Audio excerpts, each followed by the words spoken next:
He changed his looks completely. He changed his jawline by putting Kleenex in his mouth and his way of talking, which is now, of course, famous. And when Bludorn saw the screen test, he didn't know who it was. Judge, what are we watching this old guinea? What is this? When they heard it was Marlon Brando, they freaked out. They glued to the screen. Brando's portrayal was based on real-life mafia crime boss Frank Costello, head of the Genovese crime syndicate in the 40s and 50s. Costello had achieved notoriety after being called before a Senate investigation committee. He had this gravelly voice, had to do with some throat surgery. Anyone who had ever heard Costello and heard Brando's version of a mob boss, they were two peas in a pod. I want you to go tonight. I want you to talk to this movie big shot and settle his business with Johnny. Now, if there's nothing else, I'd like to go to my daughter's wedding. You got it. Brando's portrayal of the Don convinced Paramount to give him a chance. But his first public performance shot in Little Italy would also be judged by the most powerful mafia boss in America. There were hundreds and hundreds and hundreds of people there. A lot of press, but there were just a lot of people there too, just curious people. And it was kind of bedlam, but that's okay. We wanted that. We wanted that kind of publicity because that's positive publicity as opposed to some of the other publicity we had that wasn't quite so positive. I was given an assignment by the New York Times Magazine to write a story about it. So I went downtown, and I knew everybody downtown. I knew all the restaurant guys. I knew a lot of people.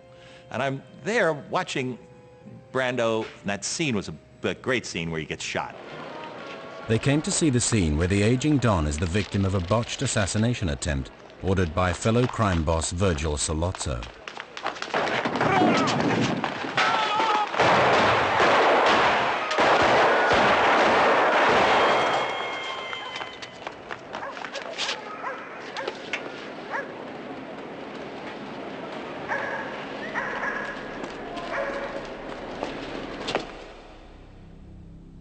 Brando's first outing in mob-controlled Little Italy had attracted attention from the New York Mafia. The mobsters who watched on were appalled by what they saw. They were complaining. They were saying, hey, it's not the way they do it. Look at him. Look at his hat. He's got his hat. He's got it pinched in the front. It's got to be a block. He's got to be a block hat. And the other guy says, yeah, look at the way they're holding those guns like they're flowers. They don't know how to do it. They don't know how to shoot a guy. And these guys, I assumed, had experience. Guy comes up to me. He says, why do you make him look so old in all those old clothes? Get him a silk suit or something. He don't have to look like that. I mean, they thought he should be flashier than he was, right? But the real judgment of Brando's performance lay with one man observing the shoot from Ferrara's coffee shop across the street. The power just sort of radiated out of that coffee shop all through the street. That whole little community knew that the man was in town. It was almost like a papal visit. In the coffee shop was Carlo Gambino, the most powerful mafia boss of his generation. You would never, ever, ever in 100 million years, if you met this guy, think he was what he was. A mafia capo di tutti capi, the boss of all bosses. Carlo Gambino basically was the guy. I mean, the Gambino family was the strongest family in the 70s. I think they had like 4,000 soldiers. Carlo Gambino could make one phone call to a commissioner or somebody, and they wouldn't have got licensed to shoot. No, Carlo Gambino, another smart thing he did. He realized, let it go.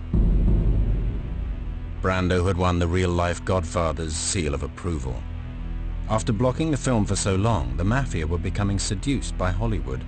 But to the mob, if Hollywood was to make a film about them, it was only natural that they should be given starring roles.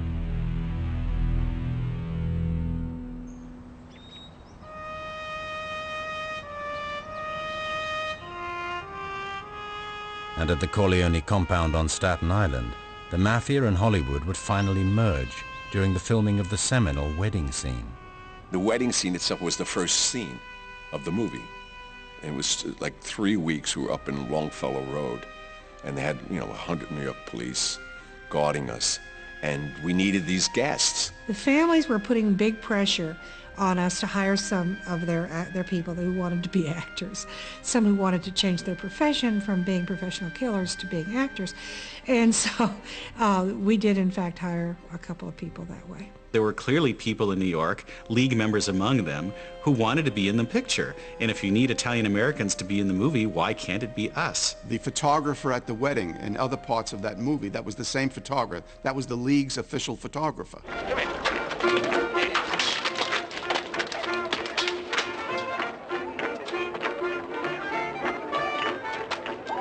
So there was many roles that were gotten because of the League's cooperation with Al Ruddy and Paramount. There was still one major role to cast, that of Luca Brasi, the Godfather's personal hitman. When mobster Lenny Montana walked on set, Ruddy knew he was perfect for the role. One day we looked around, and here is Lenny Montana. So I went over and I met Lenny, and I brought him over to Francis. He was perfect. He was of the boys, and he was a major player. Lenny Montana was a hitman and a bodyguard for one of the big families. He wanted to change his career and become an actor. Montana's first scene was with Marlon Brando, the greatest actor of his generation. The Mafia hard man was a touch nervous. Lenny never acted before. So Francis said, well, just go sit down and run your lines and we'll shoot it. So you get used to the camera. So the marvelous moment you see him on the side said, Don Corleone, I'm honored to let it to be I hope the male, the firstborn is the male. That was his rehearsal. So he was talking to himself and talking to himself, this big man, so afraid, and Francis shot that and realized, gee, that's perfect, because he was really just doing his lines. Don Corleone, I am honored and grateful that you have invited me to your home on the wedding day of your daughter. And may that first child be a masculine child. Lenny was a very powerful man, but on the set, these guys who had an acting role were also scared and so nervous. I mean, it's like acting was more frightening than doing whatever they did in the past. I am honored and grateful that you After nearly 2 years of intimidation and backroom deals, the union between Hollywood and the Mafia was immortalized in this historic scene. on the day of your daughter's wedding. And I hope that their first child be a masculine child. I pledge my ever-ending loyalty for your daughter's bridal purse. Thank you, Luca. My most valued friend. Don Corleone, I'm going to leave you now because I know you are busy. Brando initially wasn't really into his role. And as some of these real capos were introduced to him, he began to emulate their mannerisms. So the presence of some of the hoods on the set was good for Brando. It wasn't only Brando who was drawing inspiration from the real-life mafia. James Caan, who played Sonny Corleone, was getting closer to the mob than most. Jimmy Caan loves gangsters. If Jimmy Caan can get a button and be made, and he had the choice of being made or being an Oscar winner, he'd take the button. He always wanted to be a tough guy, Jimmy Caan. Caan was being seen with Carmine Jr. the Snake Persico, the underboss of the Gambino crime family. Persico was under scrutiny by the FBI, and by associating with him, so was Jimmy Caan. The FBI began to even notice him being around mob figures, and they didn't know him as an actor because he wasn't a big star at the time. They thought he was a young, rising mob guy. He was getting himself and looked at very carefully by the government, by the FBI. Everywhere we went, restaurants, wherever we would go, there was the ubiquitous white Ford, which we knew from past experience was the FBI. With the FBI, Hollywood, and the Mafia all converging, it was only a matter of time before things would disintegrate. After warnings from the FBI, the crew would narrowly escape an assassination attempt. We got the word from the FBI not to be there. There was hysteria, pandemonium. There were bullets flying all over the place.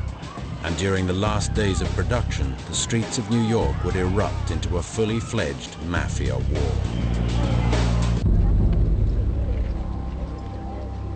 During the filming of The Godfather, Hollywood and the Mafia had become so closely linked that the entire production was under surveillance from the FBI. We were watched by everybody. Was the government aware of the FBI, what we're doing? I guarantee you. Was the New York police